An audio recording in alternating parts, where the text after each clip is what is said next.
Pandian store சீரியலோட upcoming promos. இந்த ப்ரமோல என்ன நடக்குது அப்படின்னு பாத்தீங்கன்னா, தங்கமயிலோட அப்பாவும் அம்மாவும் இப்ப நேரா கோமதியோட வீட்டுக்கு வராங்க. வீட்டுக்கு வர்றத பார்த்துட்டு கோமதி, இங்க எதுக்கு வந்தீங்க? உள்ள வராதீங்க, வெளியே போங்க அப்படின்னு சொல்றாங்க.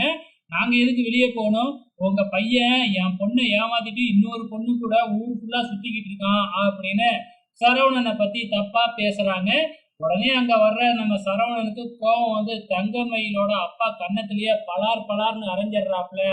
சோ அங்க வர்ற தங்கமயில் வந்து பாத்தீங்கன்னா அவங்க அம்மாவையும் அப்பாவையும் இங்க எதுக்காக நீங்க இங்க வந்தீங்க அப்படின்னு சொல்லி உண்மையை சொல்ல விடாம அழைச்சிக்கிட்டு போயிடுறாங்க. அதாவது தங்கமயில் கன்சீவா இருக்கிற விஷயத்த நம்ம தங்கமயில அந்த குடும்பத்துக்கிட்ட சொல்லவே விடல. வீட்டுக்கு அழைச்சிக்கிட்டு போயிட்டு, நான் தான் எதுவும் சொல்ல வேணாம்னு சொன்னேன்ல, என் வாழ்க்கையை என்னால பாத்துக்க முடியும், என் குழந்தைய நான் தனியாவே வளர்த்துக்கிறேன் அப்படின்னு நம்ம தங்கமயில் டைலாக் எல்லாம் அடிச்சுக்கிட்டு இருக்கு. சோ இது எங்க போய் முடிய போகுதுன்னு தெரியல. பொறுத்திருந்து பார்க்கலாம்.